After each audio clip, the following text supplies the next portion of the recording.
Hello, everybody, and welcome to Getting It Together, Understanding Executive Functions. I am Ruth Rumack, and I am delighted to be here tonight with Jaleesa Westney, one of our learning specialists and our Executive Functions Skills Coordinator.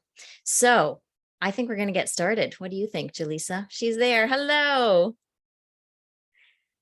Hi, everyone. Yes, it's so wonderful to have everybody here, and we're going to get into it.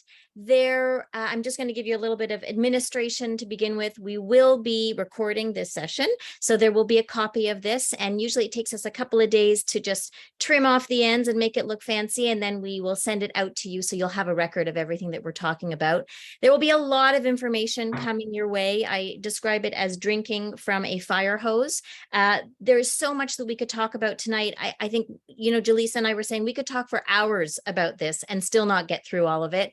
But we're going to give you an overview and some tips and tricks and strategies and tools. And then we're going to leave a little bit of room at the end for your particular questions if they haven't already been answered in the conversation. And I say it's a conversation because that's really what we're going to do. We're going to chat, Jaleesa and I, about all of the things that we know and the things that we experience and share that with you at home or wherever you are.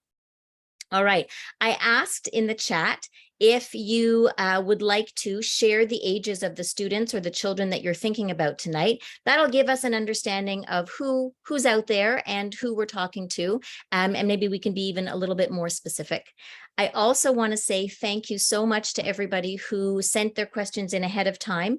It's always really helpful for us when we get those questions ahead so that we can, really inform our conversation around the things that you want to know specifically. All right, who have we got? We've got 7 to 17, 14 years, 10 years, 10-year-old with ADHD. Yep, that's going to come up a lot tonight. 14 years old, grade 9. Excellent. Oh, this is awesome. 13. So it sounds like we've got a bunch of people sort of in the 10 to early mid-teens range and a little bit on either side as well, which is perfect because the things we're going to talk about tonight are really going to be specific for those ages. We've got another 12 individual age 12 with dyslexia and 15 dyslexic and ADHD. All of those compounds, things are just, it makes it challenging, but not impossible. And we're going to keep your hope up, keep your hope buoyant for this evening. All right, give us one moment and we are going to begin. Actually, half a second. I have to make a pause so that we can make a nice introduction. Hello again. My name is Ruth Rumack. For you, those of you who are just joining us, welcome to Getting It Together, Executive Functions. We're going to learn all about it tonight with our special guest, Ruth Rumack's Learning Spaces Learning Specialist and Executive Functions Coordinator. That is quite a mouthful. Welcome, Jaleesa Westney. Hello. Hi, everyone. Looking forward to chatting with you today, Ruth. I am so excited. This is really awesome. We talk about executive functions practically every moment of every working day for us, and probably even when we're not working. And we're going to start with just an understanding of what exactly are executive functions.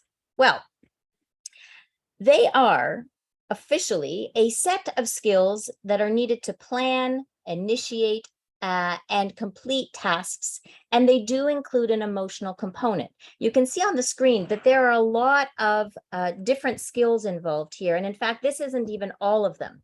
I like to think about executive functions as the conductor of an orchestra. And we need a conductor to help keep all of the musicians together, working in tandem to get through from the beginning of the musical piece to the end of the musical piece. So we can also look at executive functions in terms of thinking functions and doing functions. And when we look at the group of thinking functions, those are things like working memory, being able to hold on to and recall information long enough to use it. I like to think about it as juggling. When you throw the balls up in the air, you have to remember that they're up in the air in order to catch them when they come back down. And when we have working memory challenges, often we'll throw the balls up in the air, but we forget about them. And then they come crashing down and we don't know how to deal with them as they're lying there on the floor at our feet. Another set included in this set would be the sequencing of thoughts and information. So being able to keep ideas in order, ideas and events. We can talk about organization, planning, prioritization, time management, all of the things that help us stay on top of tasks, as well as metacognition, which is thinking about your own thinking, being able to be reflective and make changes on the go. So those are the thinking functions. If we look at the doing functions, we're looking at task initiation, so getting started, sustained attention, staying on task, goal-directed persistence, which is sticking with it through to the end, and then flexibility, being able to change your approach if you need to. We also look at sequencing multi-step tasks, following a process or routines, and response inhibition and emotional control, being able to maintain appropriate behavior and control the emotions when we need to. So these are the big picture of what executive functions are. And as I said at the beginning, they are a set of skills that help us to plan, to initiate, and to complete tasks. But that emotional component is in there, and it's a really important one too. So let's flip to the next picture, because this is the picture of our frontal lobe. And this is really where the executive functions occur. We know this from MRIs. We know that when we ask respondents to do certain tasks and we can see their brain functions, this is the section that lights up. And not only are the executive functions in this area of the brain, but also things like problem solving, motor function, language, judgment, impulse control. It's all right up there. The interesting thing about it is that it is the last part of the brain to develop. And fortunately or unfortunately, it doesn't fully develop until age 25. And I say that both fortunately and unfortunately, because on one hand, we have a long time to learn these skills and to perfect and to master these skills. And at the same time, we know that it can be super duper frustrating, challenging, overwhelming, emotional when these functions don't work well or with ease.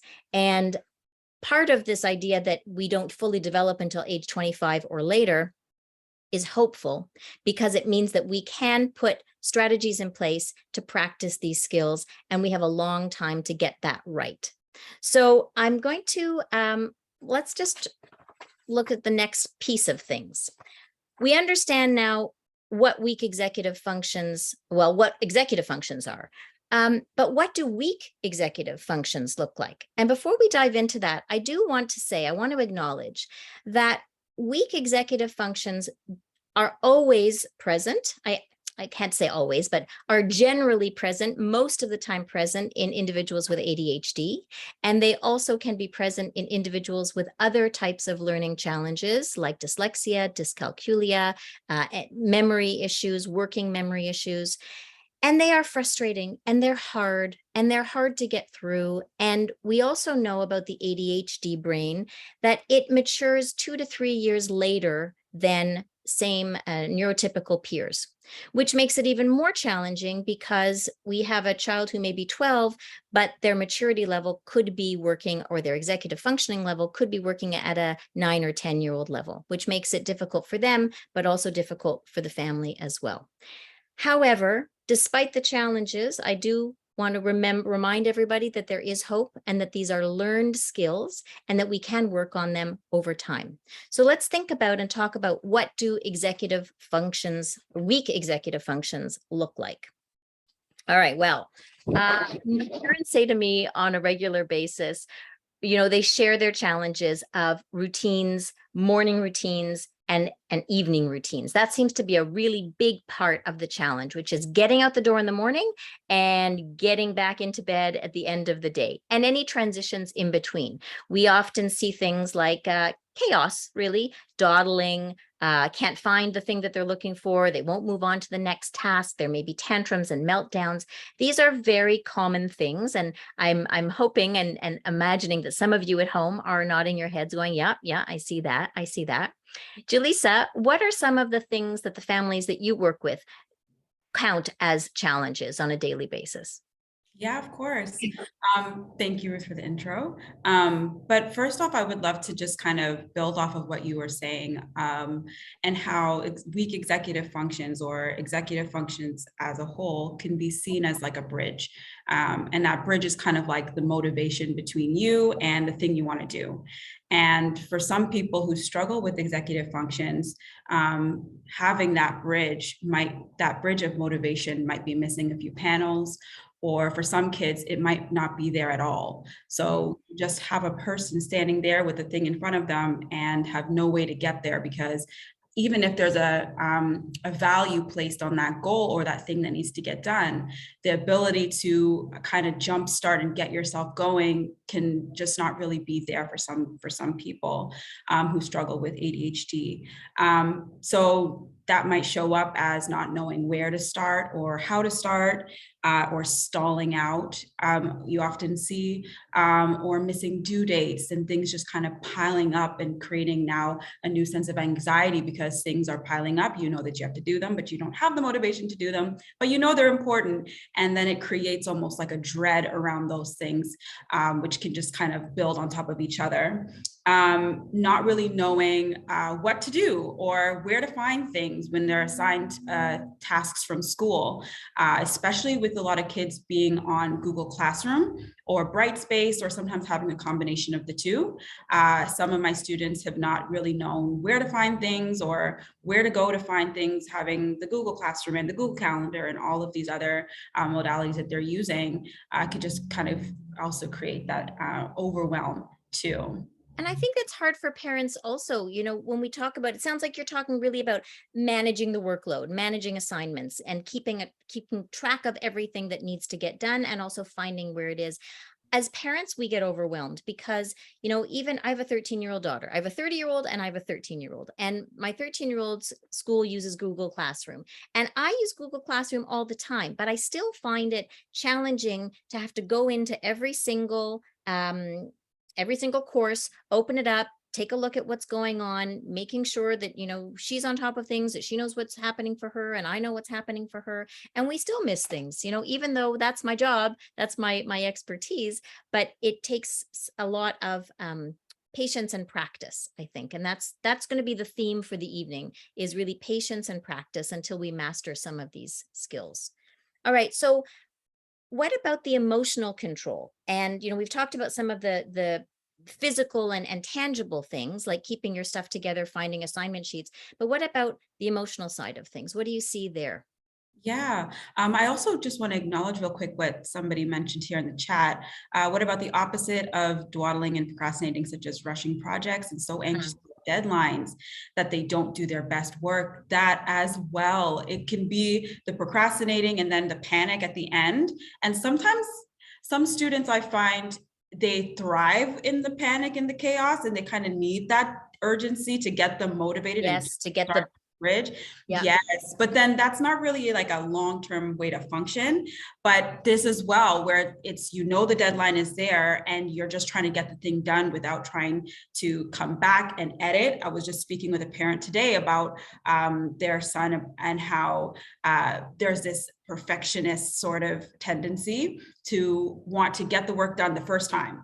And you got to get it done fast, but it's the first time. You can't go through the process of editing and making sure that it's your best work. And so there's that anxiety around that too. So definitely that shows up. And in terms of emotional display, you definitely will see kind of like a fight, flight, or freeze kind of thing, where kids will feel they'll want to, like you say, kind of rush through a project, or they'll stall out, or they'll just avoid it altogether. And that could show through having temper tantrums or anxiety.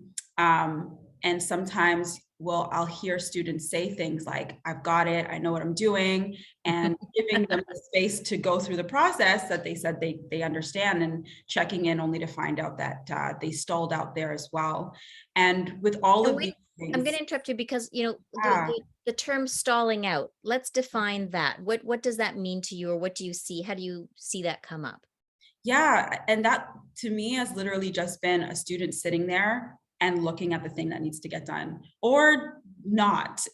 Being on Zoom can sometimes be tricky to be like, seeing a student kind of zone out and not really be sure why, or having the assignment in front of them and doodling instead, but it's just not doing the work. And it creates a sense of anxiety. I've seen a lot of frustration around the process as well, which also makes it difficult to work with the student when they get to that point too.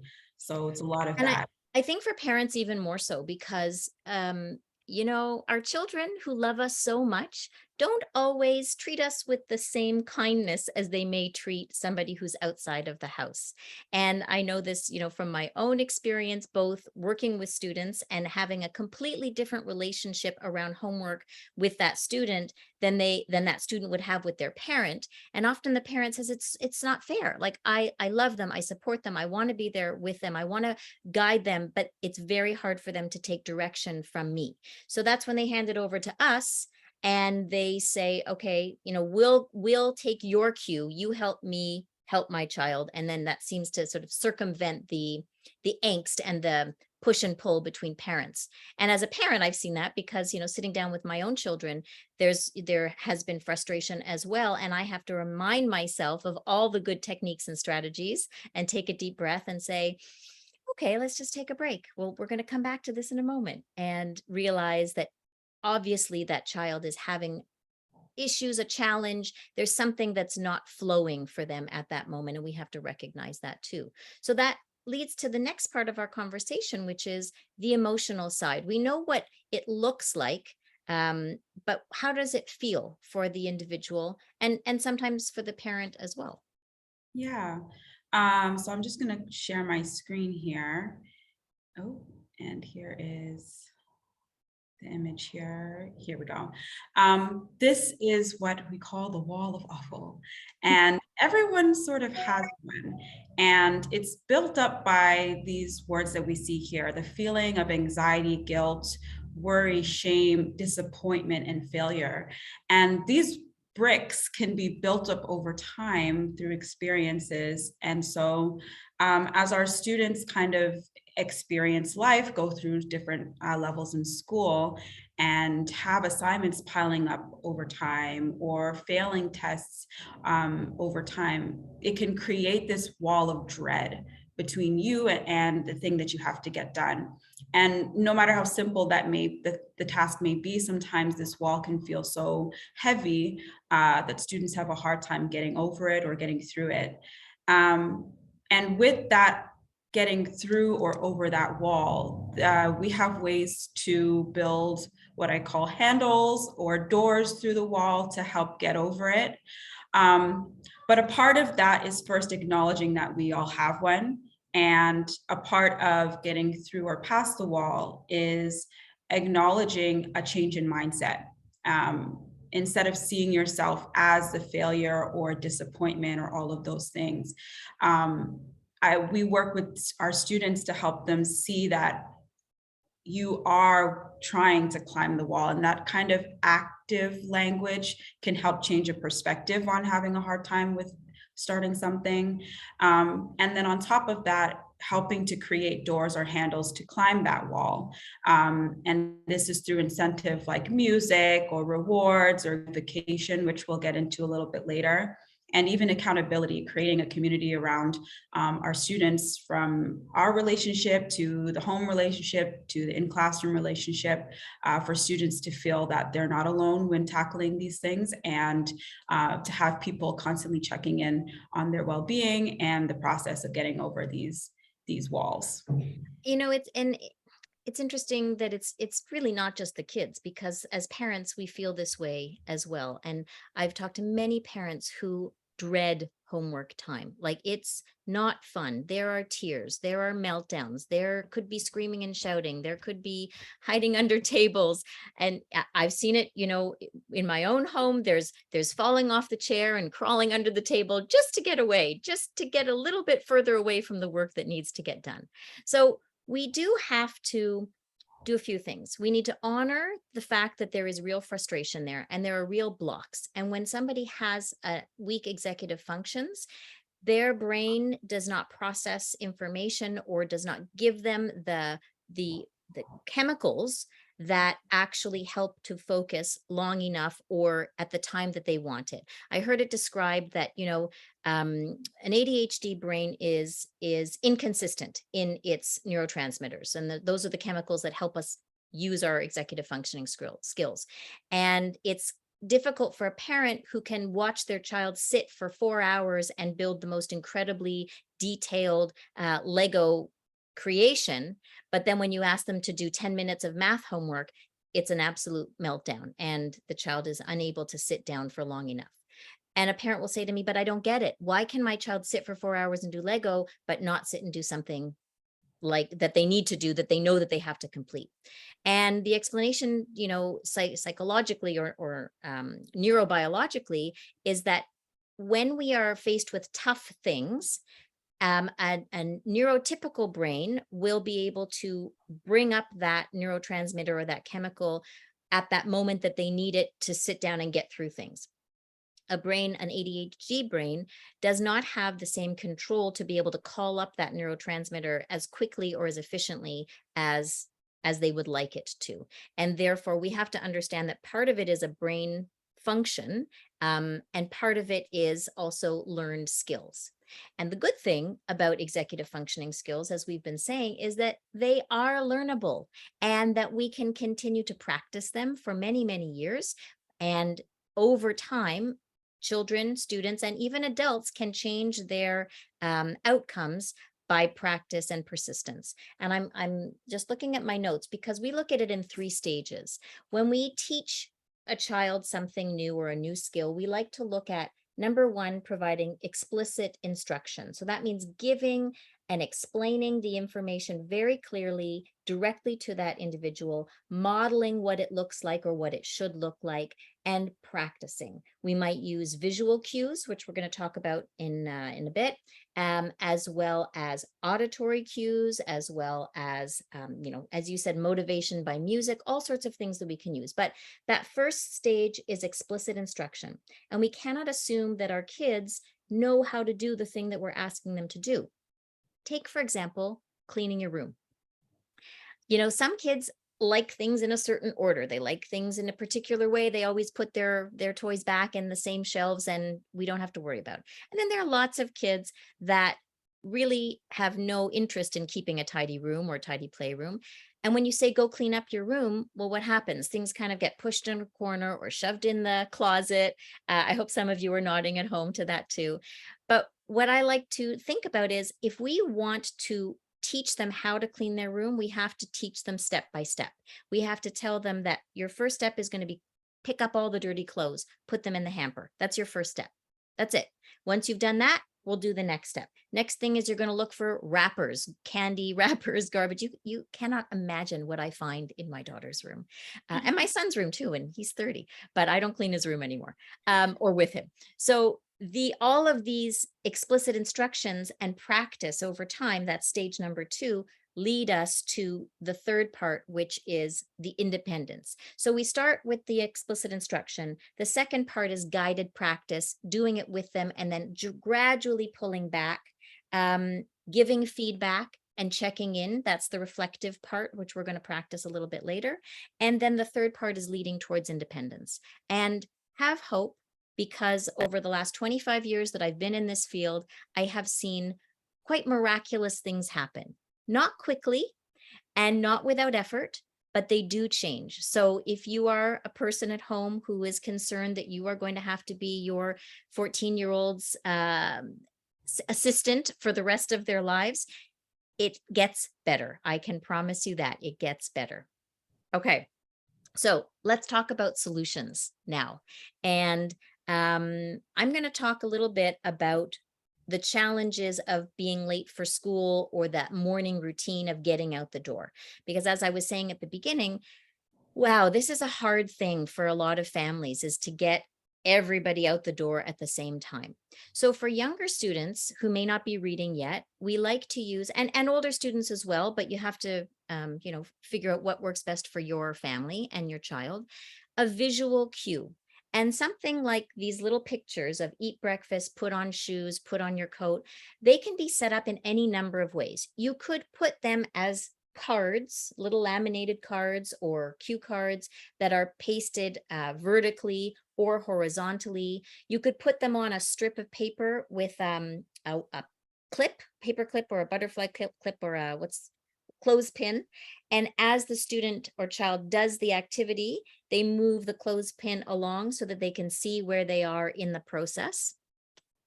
Another thing that I like is to use a timed timer. And that is the picture that you see of the clock with the red fraction of it showing. The cool thing about this is that you can actually see time moving. And for students who have executive functioning challenges, understanding even the concept of time can be challenging. What is a minute? What is 5 minutes? How long is an hour? And so when you say to your child, we've got 10 minutes before we have to leave, that might mean nothing to them. But when we show it visually, so the way that this time timer works is you turn the dial. It's an old style, but you can get this as an online clock as well. You turn the dial at the back, you set that time. That time right now is set for 45 minutes. And as the time moves on, you actually see the red section disappearing. And it is incredible for a person who has never understood time to finally see what it means for time to be ticking, and you're losing the time, and that visual reminder of what's left. And when you only have a little sliver of red left, you know you got to get going. So that adds a little bit more motivation because that time is going to be up. One of the things that I really love to do is to create a morning or bedtime playlist, music playlist. And you can take the favorite songs of the family. You can take songs that have an upbeat if you're trying to get out in the morning, or songs that are a little more calming if you're trying to get ready for bed in the evening. And that playlist, as you practice it and you use it over time, will be associated with, okay, after we've heard this song, then we get our shoes on. After this song is finished, then we have to get our coats on. By the time this song is on, we should be out the door. So it helps to create not only an understanding of time moving forward as the song goes forward, but also what tasks are associated with that particular music or auditory cue. Jaleesa, do you have anything to add to that in terms of routines that you've heard of work well? Yes, so for time management, sorry about that. Yes, so for some of the tools that I like to use with my kids would be creating to-do lists and habit trackers to help with maintaining a routine or getting started. Sometimes a challenge could be feel overwhelming with not knowing where to start. And so this is where creating something to kind of jumpstart into that routine would be helpful. I've got a few apps that I like to use, keeping track of what to do. Trello is a great one. Oops, sorry about that. Trello is a great one to create a to-do list. I actually just introduced a new one to my students this week, which was Habitica. And I really like it because something like doing your morning routine, you could put every step into the app and it gamifies that activity. I would love to show you just a quick example here of my little avatar. Oh, I would love to see that.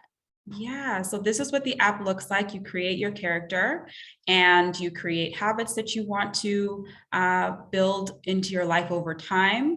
And it varies in weak to strong. If it's negative habits you want to cut out or positive habits you want to add, then you have your dailies, so things that you want your child to be doing every single day.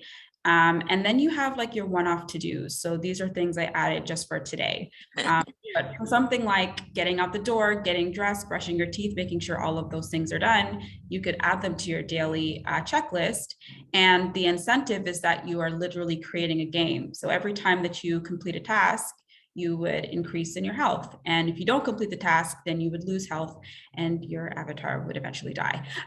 But it is a game, so you also get points and coins, and you can buy different weapons and action things for your character. And this is great because you could track each thing that your child is doing, it kind of gives that incentive to get into a routine and kind of automate that routine by turning it into a game.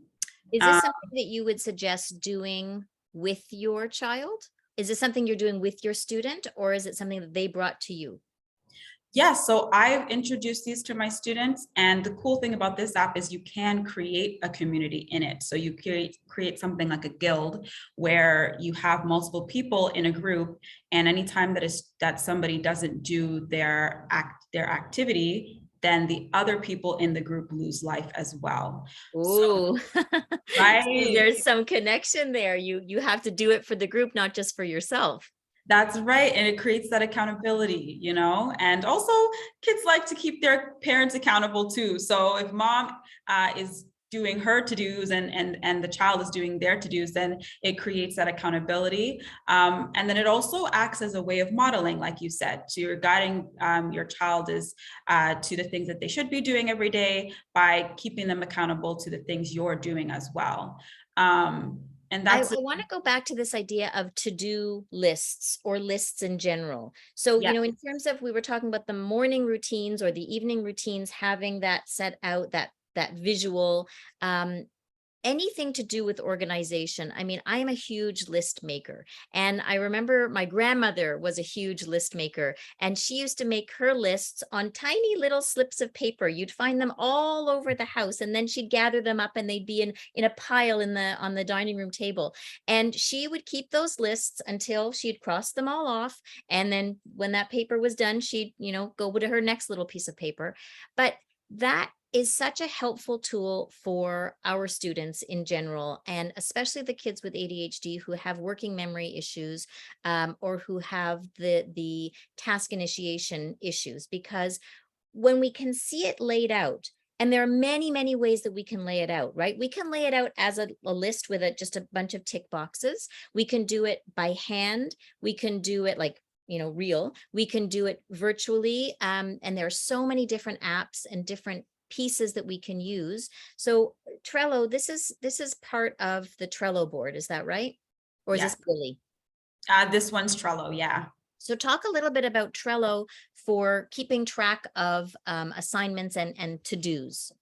Yeah, so Trello is same concept where you're creating those to-do lists, but then you can create workspaces, and each workspace could be dedicated to a different class or an overall kind of check-in. This one here, you can see you create different tabs, and each tab has different tasks. So in info and useful links, how I like to also use it is kind of create your to-do list. So the things you need to get done. And then another tab would be the things that you're doing actively. And then you bring them over to the done. But the idea is that you're dragging things as you're going along and ticking them off. And it kind of creates like this endorphin or this energy around being able to tick things or drag things into the done pile. I feel like that's something we're all kind of looking for, that reward system. So this one It's works really well. it's satisfying, right? It's Yeah. satisfying to be able to say done or move it over. I think some parents may be concerned that setting something like this up would take a long time. Um, and I'll get your feedback on that. I would say for myself that yes, there is an initial time invested. You do have to put a little bit of time invested into setting something like this up. But once you set it up, and this is sort of going back to our 3 stages, right? The explicit instruction is, okay, this is how we're going to set up a calendar. This is how we're going to keep track of things. There is an initial investment of time and energy and effort. But Yeah. once it's set up and once you start using it, then it becomes, as we were talking about, stage 2, guided practice. So you're going to do it with your children. And then as we see that they are taking ownership of it, even slightly, we can pull back. We can have that gradual release of responsibility so that over time, they become the owners of it and they become the drivers of it. And it's their agency that moves it. And some of the parents may be thinking, oh my God, there's no way that I could get my kid to do that. But I would say from our experience, my experience, that when we do sit down, it might only take 5 minutes. It might only take 5 to 10 minutes to just go through that list, add a few extra things on. And then it's there and we can use it as a reference. What are your thoughts? How have you been using it with your kids, and what is the feedback that you get from them? Yeah, that's exactly it. I love that you added that guided part, because sometimes that, even just the idea to check the to-do list, not there either. You have Right. it all set up, you've spent all that time, but the point is that you're also guiding through the process of getting in the habit of checking and moving things around, and then building towards independence. But for some of my students, something like Habitica, more so the littles, like fourth grade and down, it was a bit too complex, which made it interesting for the older kids and really engaging. I've got 2 on it now with a third student who will be introduced to it next week. But for the littles, maybe something more simple, but also very engaging could be helpful. And then also it's creating that incentive to do it. That's what I love about something like Habitica, where you actually are playing a game. So there's that incentive to build your character and things like that. But building those habits in, like you said, it's that initial investment of time and creating a system of a habit that will just have to take a lot of guided time as well. And like you said, that patience Mhm. is really going to be key here, because you're building a new habit. But what I love about these is it creates, like, this is your base. If you don't know Right. where to go, you're feeling overwhelmed, you have all these assignments and all these Look different, here. go here first. The Yeah. Trello, the Brilli, the Habitica, this is your base. This is going to tell you what to do, where to go, and then you take it from there. So Leanne is saying that she says that thinking that anything on a screen will create problems because her child will quickly pivot over to games, and that is a real concern, especially when we're not monitoring what our children are doing on screens all the time. All the time, they're supposed to be doing their homework. It's very easy to flip over and to get distracted by something else. I I am old school. I still strongly believe in a paper agenda or a giant calendar or both, where we can transfer this information to one big central place where we can all see it. You know, we use lots of assistive technology, and I'll give a little plug for our next webinar, which is assistive technology, which was, I think, November 17th. We'll put that in the chat just for those of you who want to join us again. We'd love to have you. But there is so much assistive technology out there, and it's all great. Like, there's some great stuff, but sometimes for some students, you really need to come back to old-fashioned paper, pencil. Let's write it out and we can see it, and it's going to travel with you. And when you come home from school, we're going to open up the paper agenda. We're going to see what you've done. One tip that I would suggest for that paper agenda, and again, this takes a little bit of time, but if you do it on a regular basis, not so much, that find an agenda that you can have, like the days of the week at the top. Oh, there's a cat. Hello, cat. It's fine. She's good. Um, she's You've got the days of the week at the top, and then along the side, you have the subjects. And what I do is at the beginning of each week, I would write in for the student, or we would even print out stickers or tabs, and you put the subject going down the side and the days of the week across the top. So what happens is, let's say math is your first subject. You're always going to write your math homework or your assignment in the same place each day. So math will be first. What is it? Monday, Tuesday, Wednesday, etc. Then social studies, then literature, then whatever it is that you have. But if you keep the same order, a student practices writing down the homework all the time. And I also get my students to really, I encourage them to write down when they don't have any homework, so that it's not a question of, did I just forget to write it down, or is there really nothing there? And even when we use Google Classroom, I still open up a piece of paper with some type of a week chart, and I take notes as the student is talking, or we'll take notes together, or we'll do it on let's say a Google Doc, so that they have that, as you said, one central place that they can come back to when they're feeling overwhelmed or they've forgotten what they have to do. Yeah. So old school or digital, whatever is going to work best for your children, but you need something. You need some control center, I think. And I just want to add to that real quick that you said whatever works for your children. I think that's a part of the process too, is trying different ones. And I do that a lot with my students is, okay, this week we're going to try Trello. Next week we're going to try this or combine it with the agenda and really just figuring out what sticks. Many of my students just prefer Trello. Some of my students chose another one. So it's really just trial and error as well and figuring out what is going to be something that your child feels drawn to as well. Right.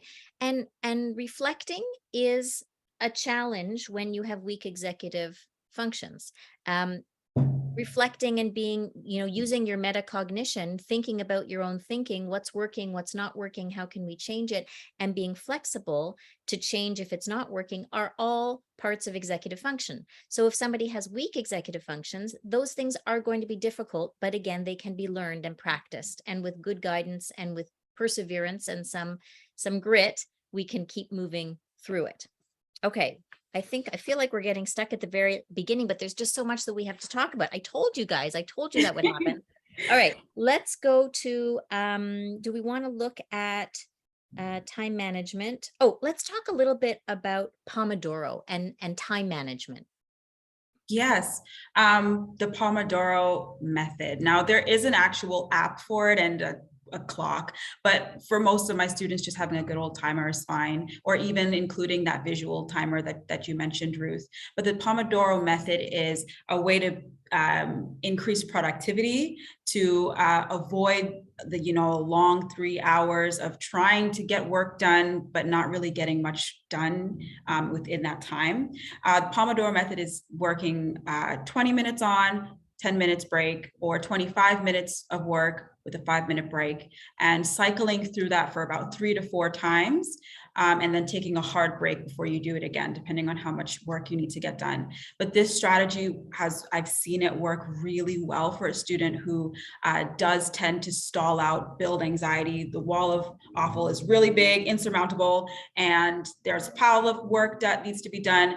Just breaking it up or chunking down the workload into those manageable periods of time that was the key for that one student. And so it just really goes to show that just managing and chunking your time can really increase productivity. And also that idea of having a break between your work, which a lot of students, we like to call it a brain break. Yeah. Some students, they stall out after a certain amount of time. And many people do, just in general. Pomodoro is for everyone, really. I use it all Yeah. the time. And in fact, I use it, I don't like doing dishes that much, but Mm. I know that I like a clean kitchen. So what I do is I put my timer, my microwave timer on for 10 minutes. And I think to myself, I will do as much as I can do in 10 minutes. And if I feel like I want to continue, I will. If I don't, then I'm going to stop at 10 minutes. And I know at least I put some effort into it. And I think that works with students as well. Maybe 25 minutes is too long for some of our students that have ADHD, that have, really have a hard time sitting and focusing. Let's start with 10 minutes on and 3 or 4 minutes off, and then another 10 minutes, etc. You mentioned time chunking, but I want to use the word chunking for work as well, because often part of being overwhelmed and not knowing where to start is that there just seems like there's too much to do. And if we just take a little chunk of that first part of the assignment and give it to the student, sometimes even what I've done, let's say with math questions, when they have a page of 20 math questions and it's like, whoa, I am not doing that. I will either just show 1 or 2, cover the rest with a blank piece of paper, and we just work our way down.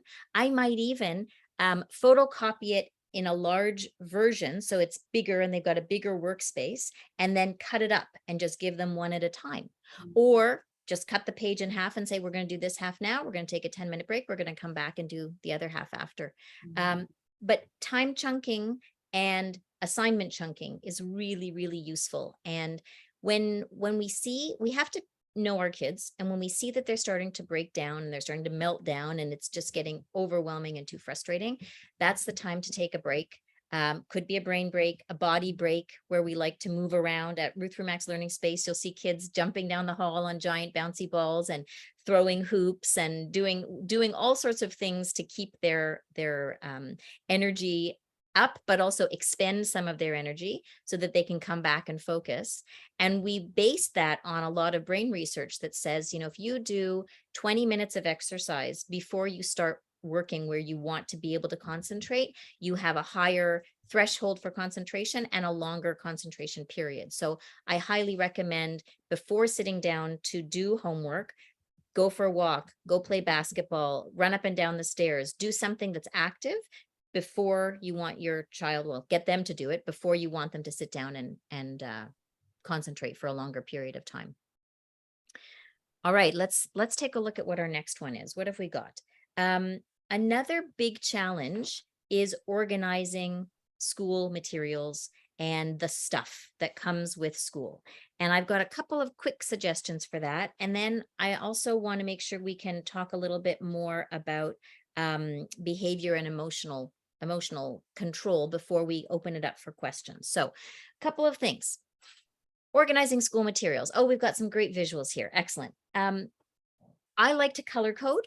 So if you have a number of different subjects and assignments, let's say kids in middle school and up, I like to have a binder in one color and a matching folder or duotang in the same color, so that what stays in the binder stays in the binder.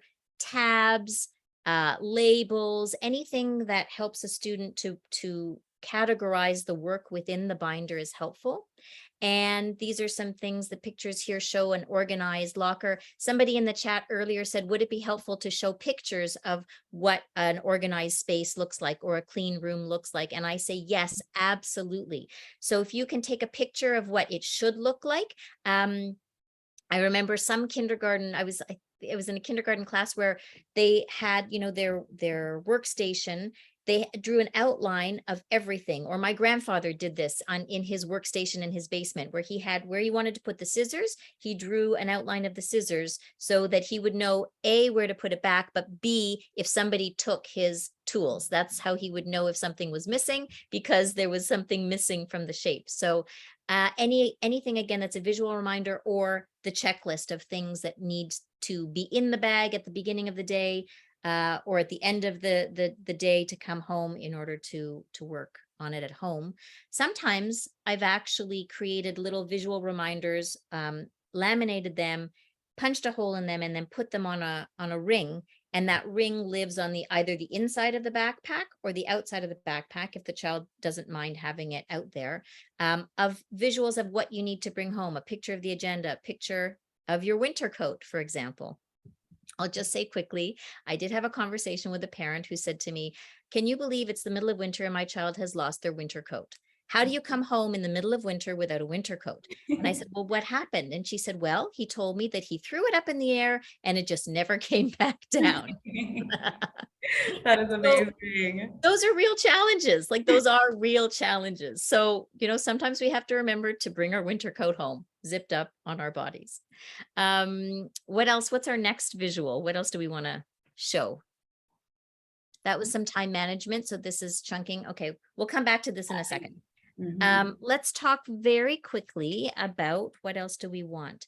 Let's talk about the workspace at home. You were going to tell us about Theo. Yes, that's right.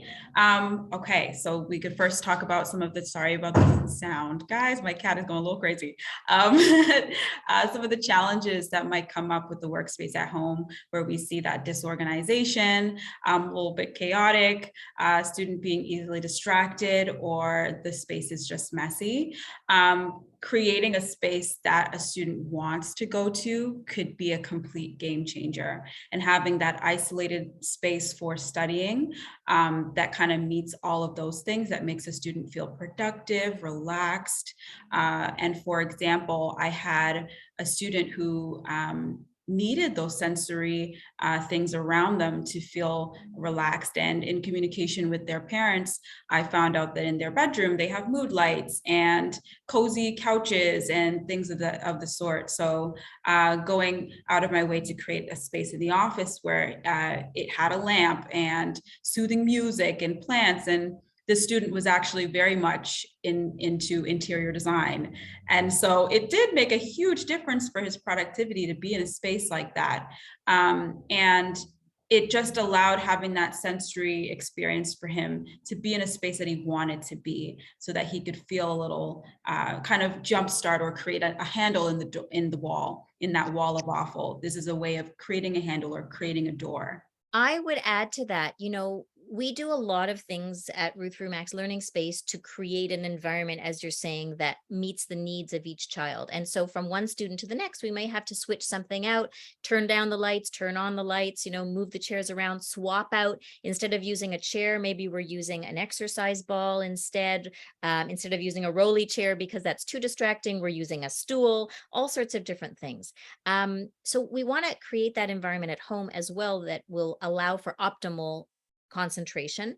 And some little things, if you've got kids who are very tactile, who need to fidget, a good one, I think we still do this, but on the bottom, on the underside, you can do this at a child's school as well. On the underside of the desk, so it's not on top where everybody can see, it's very discreet, you could put different sensory pieces, like a piece of Velcro. Some kids like the scratchy part of the Velcro, they like that input. Some kids like the soft part of the Velcro. And so the students would just kind of like fiddle with the feeling of the Velcro under the table, but it was quiet. It wasn't distracting anybody else, and it wasn't movable so that it could be flung across the room at a moment's notice. But it still helped to keep them grounded. So sometimes creating that sensory experience, as you're saying, is really important and can change the atmosphere and the emotion of the homework time or the learning time. Yeah, and that's even something we incorporate in our lessons too. If, say, there's a spelling activity that a student has to do, instead of just writing pencil to paper, we'll have a sand tray full of colorful rice, and they get to have that experience too, to create that incentive to do the work as well. But it's all about just creating that engagement. Did you want to talk a little bit about behavior and emotional? Let's talk quickly about it, because I want to open up for questions if there's anybody who has particular questions. But let's talk about that, because all of the tangible stuff is, it is one thing. But then there's this whole other set of executive functions that include response inhibition, so keeping control of your emotions, and your emotional responses. So let's talk a little bit about that. And for kids who have weak executive functions, that is so hard. It is so hard to not call out the answer as soon as you know it, but it's also hard not to be able to control when you get really angry and frustrated. And often there are outbursts that a child has remorse for and wishes that they could have taken back, but they couldn't control themselves at that moment. Yeah. Um, and like you said before, having that awareness of why you're thinking or why you're behaving the way you are, and having that self-reflection can sometimes be challenging. So you would see things like blurting out or temper tantrums. Moodiness is huge as well, which I've seen a lot, or easily getting frustrated and shutting down. Just Yeah. completely shutting down. The anxiety is just built up. And so we do a lot of emotional kind of control and regulation activities, things like mood board check-ins, to just see how a student is feeling, with a few different memes or pictures of GIFs. A lot as well we'll have of like Frozen or Marvel characters, and just for a student to have a visual aid to see and identify with the feeling and say, this is how I feel. And then the conversation is, okay, define that feeling, and can you tell me why you feel like that? And then it becomes a bit of a story. Also creates more of a safe space at the beginning of our lessons. Another way of doing that is through zones of regulation, giving yourself a color for how you feel, and then giving yourself an action step to get you to the green, which the green is good, it's healthy, it's level, and going That's from when you're in your optimal, right? When you're in the green zone, you're in your optimal. You're alert enough that you can pay attention, but you're also not super hyper alert that you're over the top. So the green is that nice place where you can get stuff done. That's right. That's right. And it's a matter of figuring out, how do I get there to the optimal?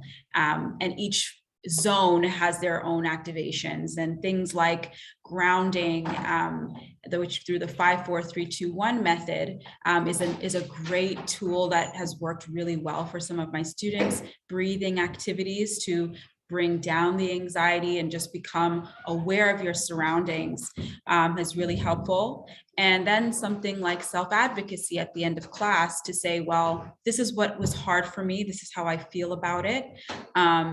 We like to do through exit tickets. Again, bringing back the visual of an emoji for each feeling. This, I feel confident, I feel good, I could use some help over here. And just being able to identify how you feel about the things that you're doing in class, what you're struggling with, and voicing those things is another way to help your child become aware of how they feel and why, and just bridge that connection. I'm going to say, that all of these things, as we said before, they take practice and they take reflection. And it's not enough just to do them once. And, because if you do something once, most people are going to say, oh, it didn't work. We have to do it a number of times to be able to, and to answer fairly what is working and what's not working. And so when a kid says to us, no, this was no good for me, we have to pull it apart a little bit and say, okay, well, what part wasn't good? Like, did this part work? Okay, if this part works, then let's keep it. This part didn't work, you didn't like the visual cue, let's take that away and we'll try something else. So lots of trial and error. And again, the onus is on the teacher, or the onus is on the parent to initiate that and to keep that up. And that is a lot of pressure on the adult to be the driver of that car.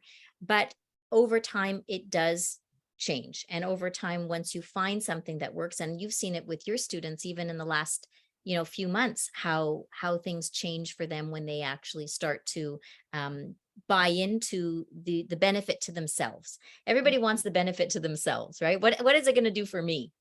Yeah. Yeah. And another key part of it too is that patience and the forgiveness, of yourself when a child does fail at these things, because the frustration can lead to anxiety, which leads to, it all kind of compiles on each other. Just adding that sense of grace and patience and forgiveness for the failures. These are also ways to, going back to this idea of this wall of awful. These are ways to break down that wall and to also help us climb it better. I think that I love the word that you used, grace. To have grace with yourself. So have compassion for yourself. And for a lot of our kids, they're very hard on themselves. They're quick to explode, and then they're quick to judge themselves poorly because of it. We talk a lot about the growth mindset at the office, which is, you may not know something yet, but that doesn't mean that you won't know it in the future. And to hold out for this idea that we're getting there, we're working towards it, and that, again, that self-reflection of what's working and what's not is going to get us to that place faster. Leanne is asking, what kind of help can teachers give in terms of helping a kid learn executive functioning skills? So what we've thrown at you tonight is is sort of little pieces of the bigger picture. I think you have to know the students that you're working with. You have to know, what are their particular challenged areas.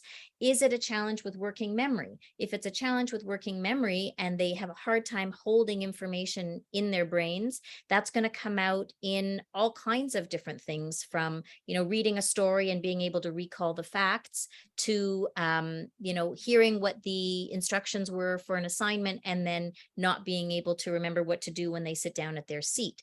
So knowing what challenges the student has is very important. From there, you can, look for some, I like to say, universal design elements, things that are not just good for that particular child with the challenge, but would actually be great for everybody. So if I had my way, Leanne, and I could wave a magic wand and make all teachers do something to strengthen executive functioning skills, I think I would say, start with the agenda. Start with the agenda and sort of the branches of the agenda. So if you have a student who forgets assignments, doesn't bring the right things to school, doesn't remember due dates, doesn't complete work at home, let's start with a good central agenda or calendar. And what you can do as a teacher is make it part of the classroom, make it part of your lesson so that everybody's taking out the agenda at the same time, or everybody is writing it in their, their Google Calendar at the same time. But using those 3 stages of explicit instruction, and then the guided practice, and then working towards independence for anything that you attempt. So if we're working on agenda first, all right, everybody, we're going to put it in the first square at the top left. Everybody put your pencil there. We're going to put this under math. What are we going to say under math? We're going to say do pages 5 to 6. For some students, it might be overkill, and they may be beyond that. But for many of our students with ADHD who have weak executive functioning skills, they actually need that granular an instruction in order to get it down in the right way. And then maybe after a few weeks, you don't have to spell it out so much. They have a model, they figured it out, and it's become part of what they do. So the agenda is one place that I would start.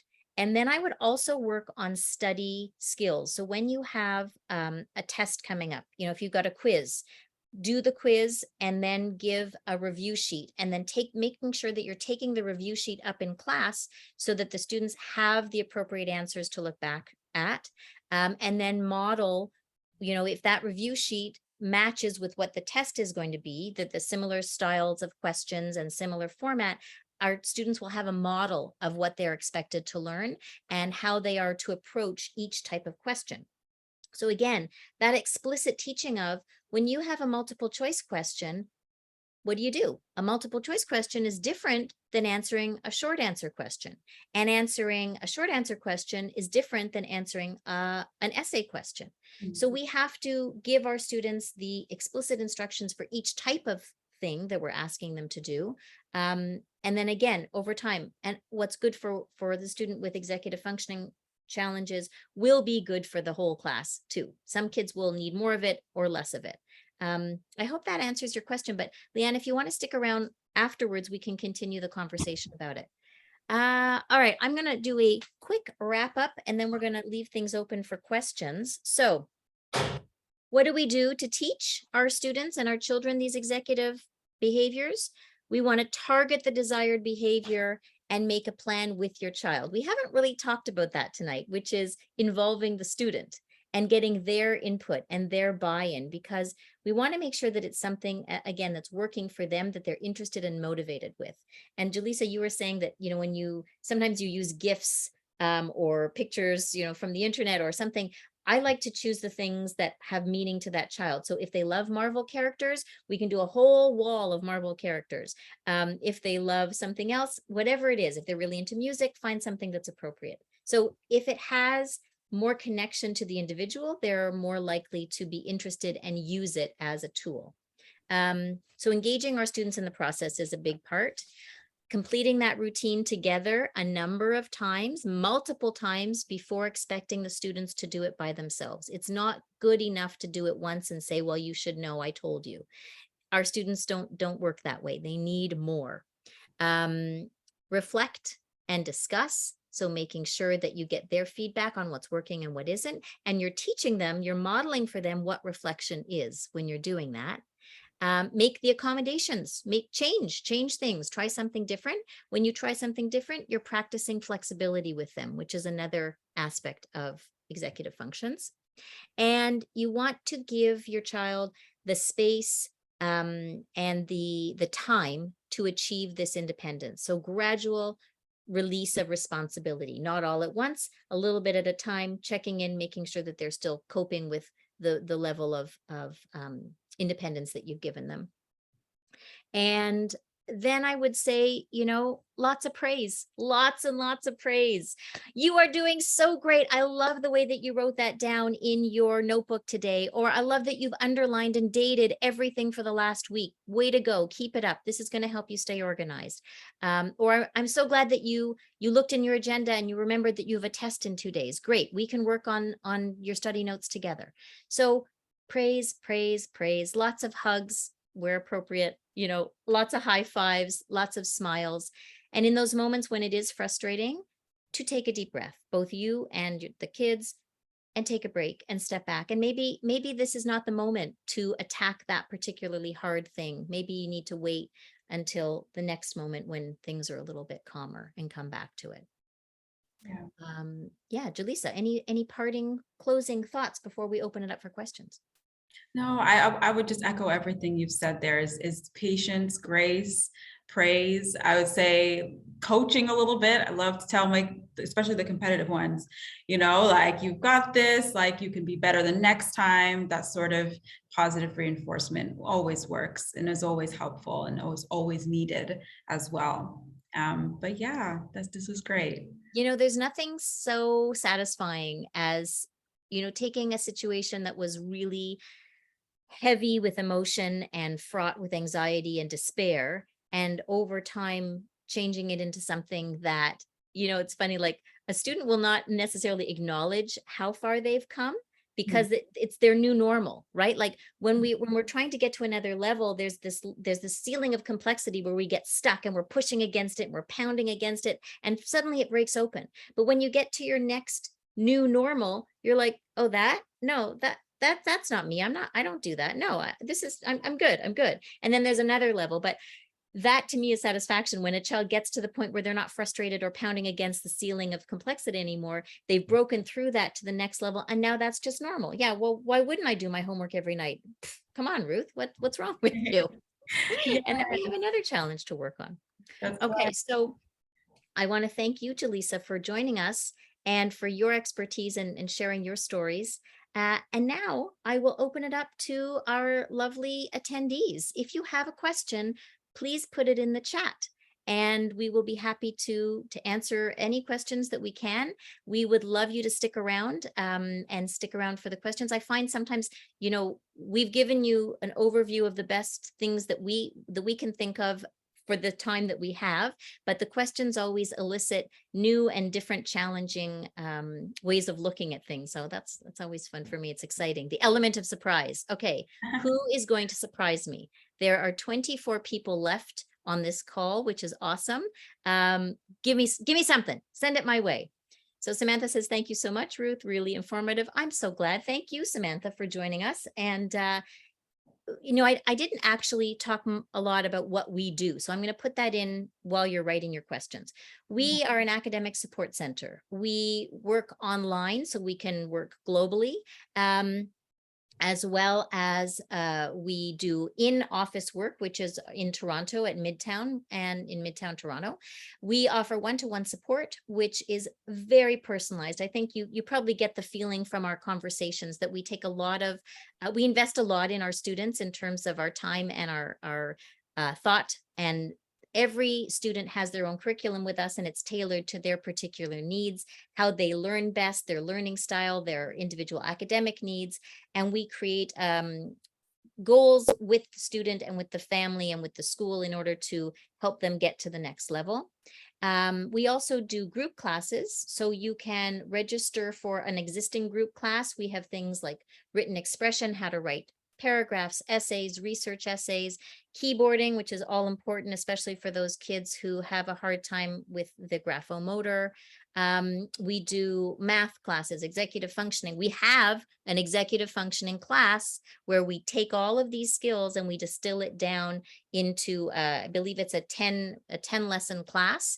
And we touch on all sorts of different parts of executive functions for the student so that they are learning those skills and practicing those skills.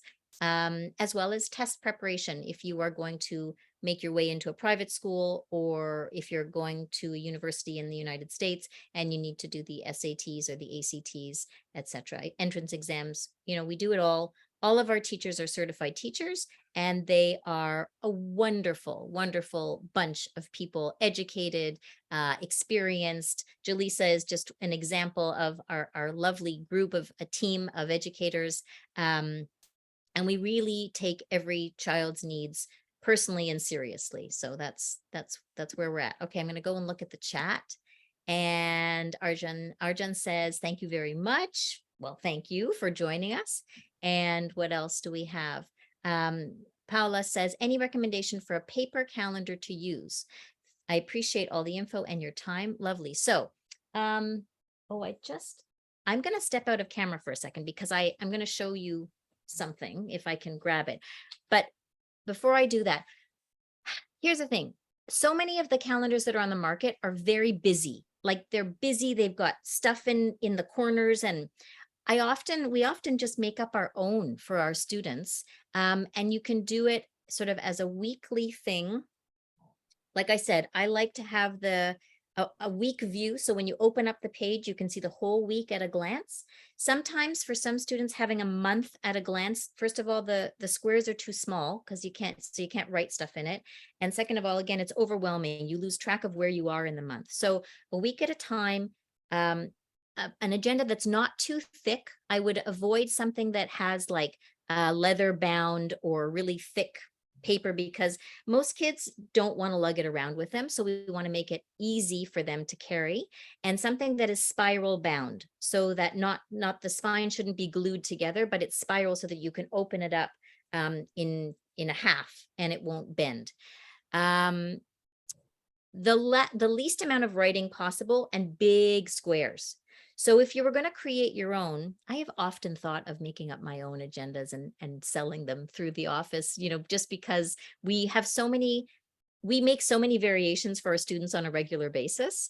But something with I like I said, the days of the week at the top, and then the subjects, every subject in order, and it's the same order every single time, so that your first square is always going to be math, your second square is always going to be social studies, your third square is going to be literacy, whatever. And when you don't have homework, you make sure that you write no homework so that you don't forget whether you did have homework and you didn't write it down or not. What do you think, Jaleesa? Anything to add? I'm gonna go and see if I can grab something from behind. Yeah, okay. Yeah, I totally agree. And I agree with the simplicity of it too. The busyness of calendars can be distracting, can feel overwhelming, and sometimes make somebody feel like, I don't want to look at it. There's so much going on there. But the simpler, the better. Especially ranging with different ages, the more simple a calendar is, might be better for younger students as well. And then definitely I like that spiral bound idea as well for an agenda. It just, any way that you can make the access to that calendar agenda and just the process of building those habits easier, even if it's the most simple thing, something like making it easy to open the book. Those things go a long way. So those are great recommendations too. Let's see, we said all of those issues you raise is precisely why I asked. That's right. Yeah, so just accessing that information and making it as easy as possible is a way to just kind of jumpstart that process too. And sometimes, I thought I had my example like at my fingertips, but I don't. Sometimes an agenda doesn't work. Sometimes because it's something that has to go back and forth to home, it gets lost more easily, in which case you might want to go with a Google Calendar so that you can access it from wherever you are, and you can share the calendar between family members as well. So if you know that your child has music lessons on Tuesdays and Thursdays, you're going to block that out for them already so that they know that they can't plan events, or if they have homework or are studying for a test at that time, they're going to have to work around existing things. So when we teach our executive functioning skills, when we teach our group class, and when we do this individually with students, we start with teaching you how to use an agenda and how to put everything that you know is going to happen, that's already pre-existing on that agenda.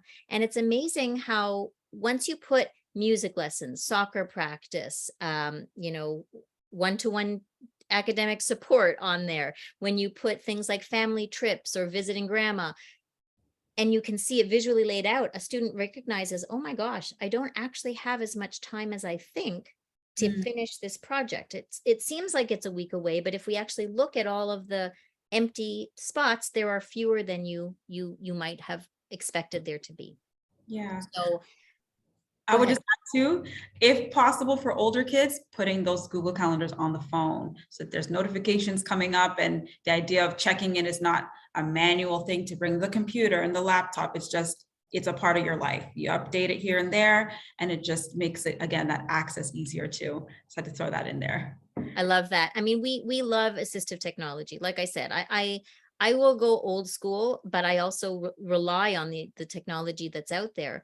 And some students, if their schools don't allow them to have phones in class with them, you can sometimes get a school principal to make a special arrangement with a student who has weak working memory or hard time actually writing things down by hand if the school isn't using computers on a regular basis.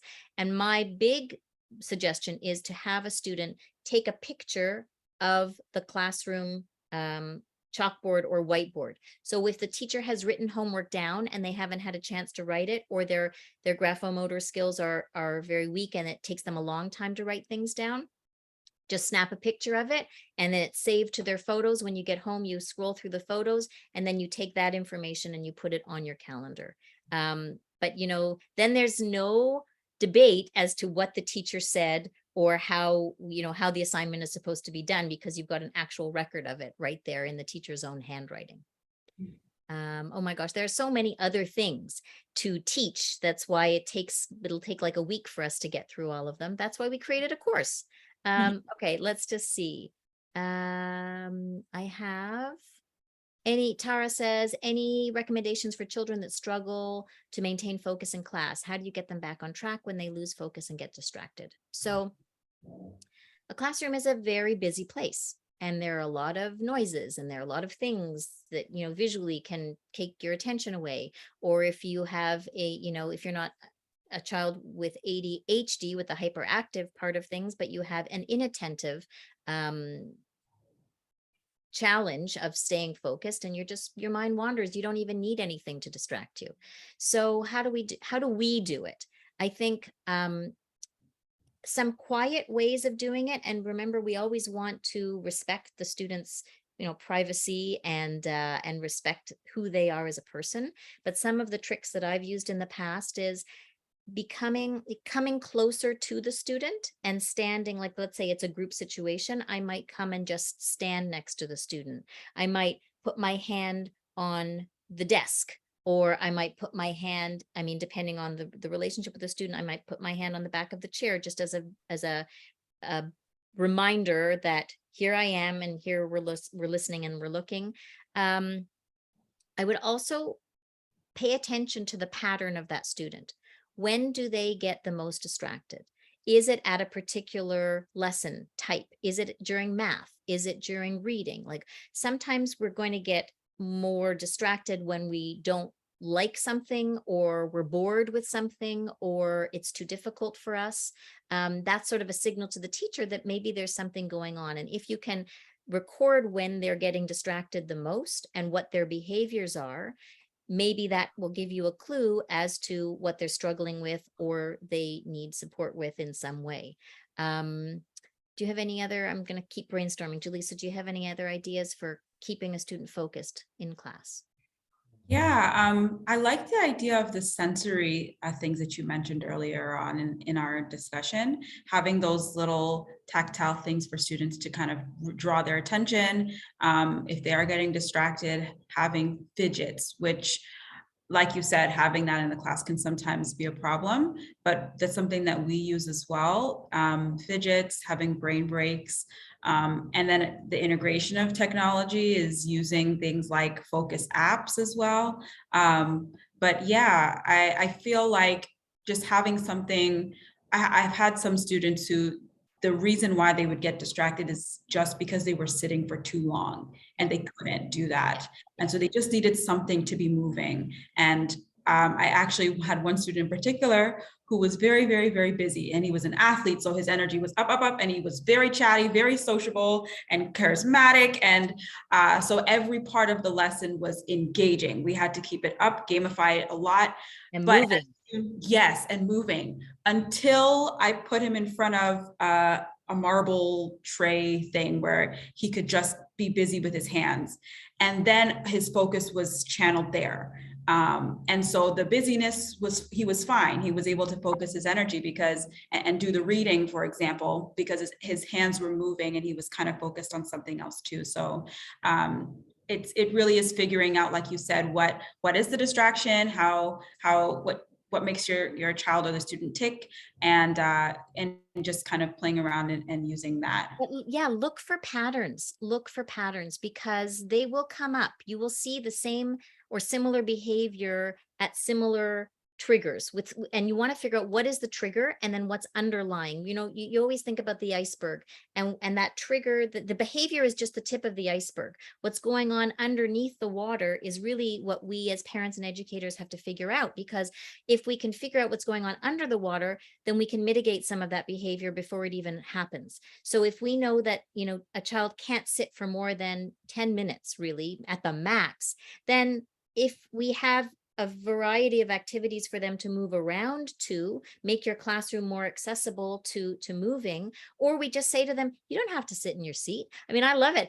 We in our lessons, we have full full mobility. We can go anywhere and do anything. You don't want to sit in your seat? No problem. Let's do the work under the desk. Let's do the work on a giant bouncy ball. Let's do the work on a glass door with whiteboard markers. Just be creative. And by being creative, we're engaging our students, and it's different. And it's not the same as paper to pencil, filling in the blanks all the time. It's active and it's engaging. And I think for parents at home, if you can try and find different spaces and different modalities to do work, it can be very helpful. If you have a long-term project or something that the child has, like a test coming up, don't expect them to sit for an hour and a half and review flashcards, or sit in one place. If your child can only sit for 15 minutes, that's fine. Go outside and do it on the front stoop. Practice while you're batting, playing tennis, or you're throwing a ball. All of these things are active that engage the brain and the body. And for ADHD kids, it's the only way sometimes that they can remember and retain. Yeah, and I just want to add real quick that that process of gamifying something, it can sometimes feel or seem like gimmicky sort of. But Frivolous. yes, but it's actually not. It triggers really powerful emotions in our brain. So it does wonders for us at the center, and especially kids who are struggling, just to add that element to keep engagement. Yeah. So Christy says, thank you so much, capital SO. This was very helpful as I'm new to all of this. Kids were just diagnosed. Feel like you were talking specifically about my kids, especially at the beginning. Thank you for saying that, Christy. I really appreciate that. We've been through a lot with our students and our parents, and we're often there to support families from the beginning of a diagnosis, or even before a diagnosis, through the diagnosis, and then moving forward into the future. I'll say, I just ran into a parent. I mentioned before, I've been doing this for 25 years, and I just ran into a parent within the community, and her kids are all grown up. Her kids are in their 30s now, and I was working with them. 2 out of the 4 kids, I worked with them, let's say, when they were ages grade 4 through to grade 10. And I hadn't seen them in a long time. And I went over and I said, hello, how are you doing? And she looked at me and she said, oh my goodness, Ruth, you'd never believe it. So child number 2 is a lawyer. Child number 3 is a journalist and a public speaker. And these were kids that had so much trouble focusing, and, had difficulty writing a sentence, let alone a paragraph. And now they are out in the world doing their thing and contributing to society in the most beautiful way. They have their own families. And I'm just like, I'm delighted, because I know, and the first thing she said to me is, they would not be where they are without you and the work that you did and the work that your center did. And she was very happy to know that we're still going 25 years later, so that more people can benefit from the work that we do. But we've been through it all. And if you do want to, Christy, if you want to reach out to us, if you have questions, and I invite all of you, we are always open for conversations. Love conversations. Opportunity lies in conversations. And I feel like if you ever want to pick up the phone or send us an email and you have a question about a particular child or an issue or a situation, just let us know. We're always here to chat, and you will always talk to somebody who is knowledgeable and has the experience, and can guide you through many, many, many different academic situations. All right, let's see. Paula says, all of the issues you raised are precisely why I asked. Great. And Miriam says, thank you. Thank you, Miriam, for joining us. And what is a good age for kids to start EF classes? Oh my gosh, awesome question. I would say that the earliest that it really, I mean, you can be implementing these things right from the very beginning, right? Like cleaning your room. How do you clean your room? How do you put your toys away? That's something that you do with 2 and 3-year-olds and 5-year-olds and 7-year-olds. But as you get into the academic things and the agenda, probably grade 4 is the time that you want to start, because the homework level jumps from grade 3, which is still considered primary, to grade 4, which is considered junior. So when you get to grade 4, there's a new set of expectations. And like I said, if I had my way and I could magically change all the curriculum, I would include executive functioning skills right from the beginning of kindergarten, but really start concentrating in grade 4, and then really bump it up again in grade 7 at like 6, 7, and 8, because 6, 7, and 8, you want to set students up for success in middle school, but also get them ready for the challenges of high school when you have 8 different subjects and 8 different teachers, and nobody is keeping tabs on you the way that they did before. So long answer, short answer is probably around grade 4 is where I think that it's best. And then certainly grade 6 to 8, we want to start practicing those skills in a more concentrated way. And Altane says, thank you so much. I hope we could have access to the recording of tonight. Absolutely. We will send a recording. It takes us a couple of days just to make it look pretty, but we will be sending it out within the next few days, probably early next week, because it is Thursday already. And I will open it up. Anybody else have a question? No? Oh, it looks like actually some people dropped some in the Q&A section. Cool. Let's see. Yeah, let's take a look.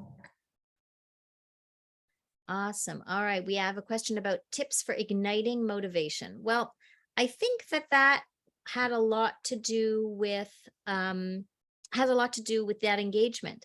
And when you find the thing that the child likes to do and feels confident and maybe is their strength, and we can work their strengths into supporting their areas of challenge, that helps with motivation because they already feel that they can do part of it, or that they're good at part of it. Pre-teaching is a really big motivator. When you can give your student or your child some of the skills that they need before they need to do it at school, so that they're practicing that, and when they get to school, they don't feel overwhelmed. They're familiar with that, whatever the academic skill is.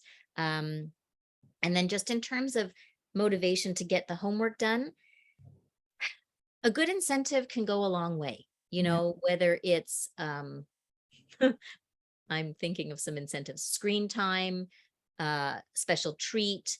I like to make the incentives experience-based as opposed to like food or money-based. But you have to know what works for your own child. So if an experience-based would be like, well, you know, we can finish this and then we can play a game. I try and stay away from the screens, but there are some parents who find it helpful to keep screens at bay until certain work is done, and then they can come out as the reward. Any kind of reward that you set up, again, you have to monitor it, and eventually it's going to peter out, right? Some reward systems will only last for a couple of weeks. Then you've got to be creative and change it again, find something else to keep it, shake it up.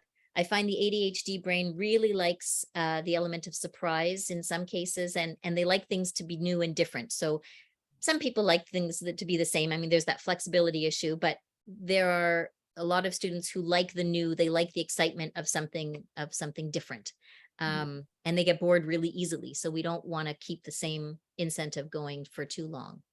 Yeah, I also want to mention that sometimes starting with some form of activity or reward to get a student to focus afterwards could be the trick as well. I had a student recently who said he can't focus first knowing that there's a reward at the end, because he's thinking so much about the reward and how much fun he's going to have that he rushes through the assignment and doesn't end up being very productive.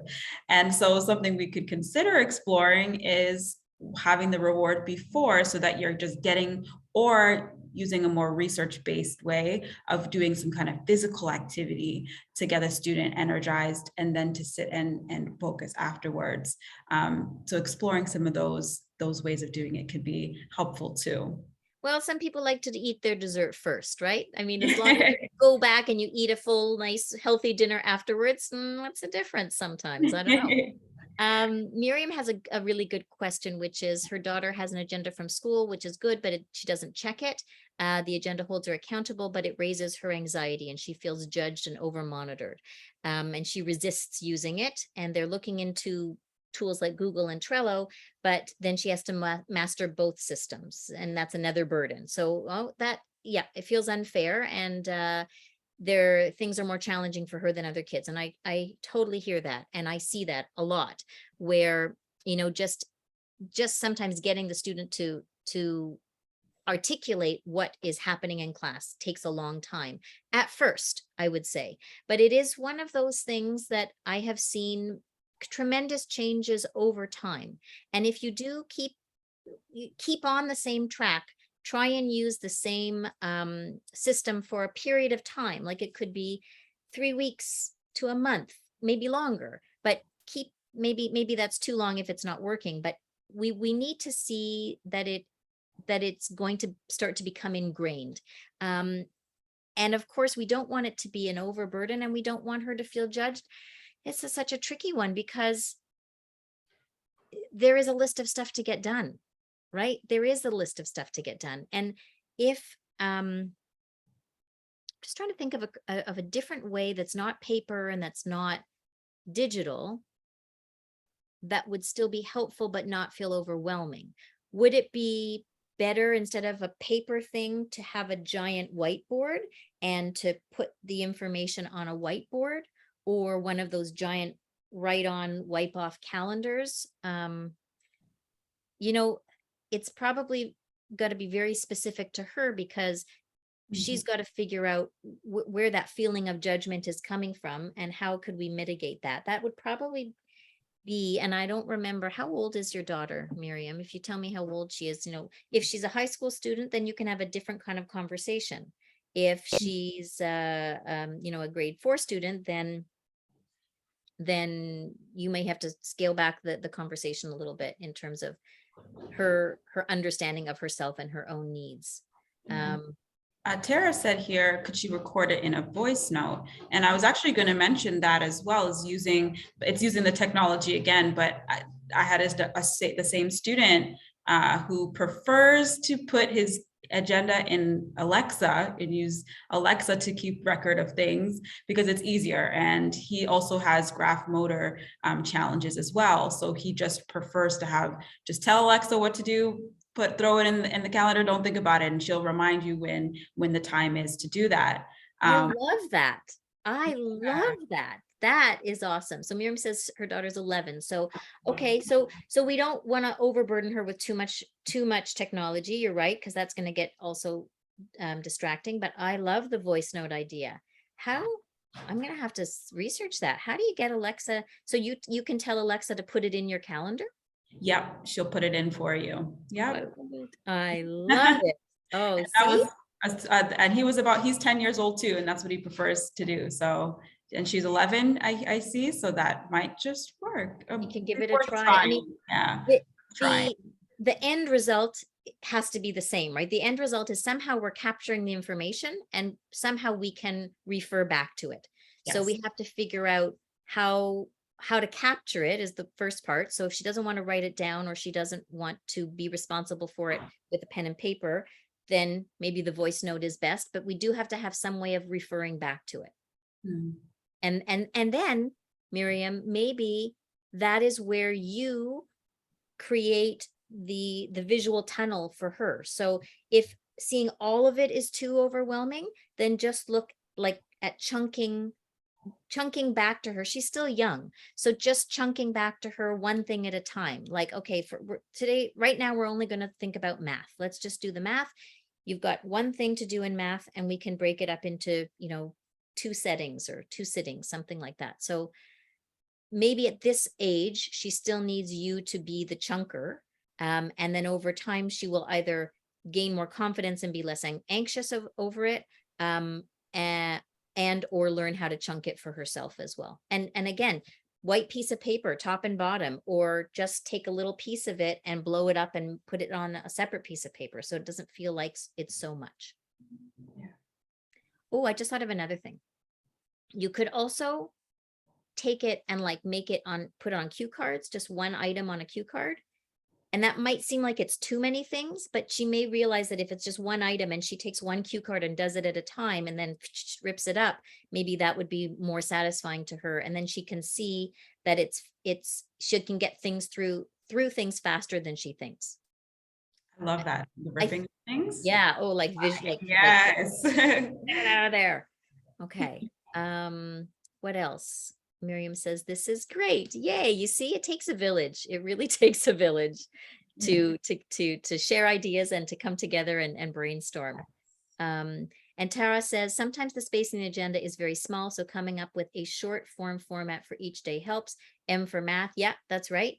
I would also say, our kids are really adept with text speak. As much as it pains me as a teacher to see horrible short forms and spelling, some of them I really don't even understand. Like the first time she sent, I don't know, I gave her permission for something and she sends back TYSM. I'm like, what is that? And I found out later, it's thank you so much. So And I'm much. like, well, I appreciate that, but I had no idea what it meant. Anyway, sometimes using text code or creating your own code or shorthand can be really helpful when there's limited space.